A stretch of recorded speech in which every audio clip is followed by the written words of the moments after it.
নাম, যশ, খ্যাতি এই জিনিসগুলোকে নিয়ন্ত্রণ করতে না পারলে এই সফলতাগুলোই অনেক সময় মানুষের পতন ঘটায়। এই তো কিছুদিন আগেই দানি আলভেসের এক নারীকে যৌন নিপীড়নের ঘটনায় উলটপালট হয়েছিল গোটা ফুটবল বিশ্ব। শুধু দানি আলভেস নয়, বিভিন্ন ক্লাবের অনেক ফুটবলারদের বিরুদ্ধেই হরহামেশাই এমন ঘটনার অভিযোগ উঠেছে। মৌসুমের শুরুতেই প্রিমিয়ার লিগের এক ফুটবলারের বিরুদ্ধে ধর্ষণের অভিযোগ উঠেছিল। তদন্তাধীন এই ফুটবলারের পরিচয় এখনো আনুষ্ঠানিকভাবে জানানো হয়নি ক্লাব কিংবা পুলিশের পক্ষ থেকে।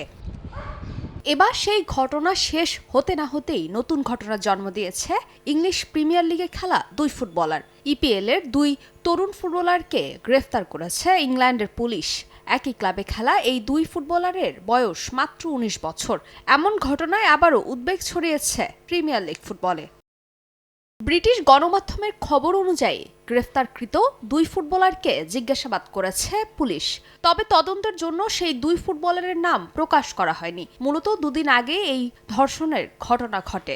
এই ঘটনায় ভুক্তভোগী নিজেই পুলিশের কাছে অভিযোগ দেন। সেই অভিযোগের ভিত্তিতেই দুই ফুটবলারকে গ্রেফতার করে পুলিশ।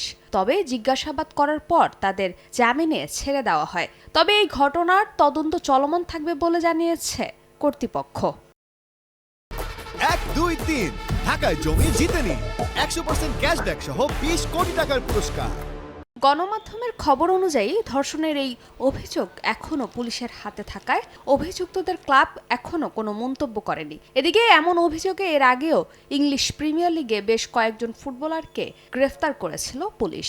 ম্যানচেস্টার ইউনাইটেডের তারকা মেসন গ্রিনউডের বিপক্ষেও যৌন নিপীড়নের অভিযোগ আনেন এক নারী। পরে জানা যায় তারই সাবেক বান্ধবী ছিলেন তিনি। পরে অবশ্য এই অভিযোগ খারিজ করে দেয় আদালত। তবে ক্লাবের অভ্যন্তরীণ তদন্তের পর তাকে আর ক্লাবে রাখেনি ম্যানচেস্টার ইউনাইটেড। এবার দেখার পালা এই ঘটনার নিষ্পত্তি করতে পারে কিনা আদালত। ফারজানা জাহান প্রিয়া, সময় সংবাদ।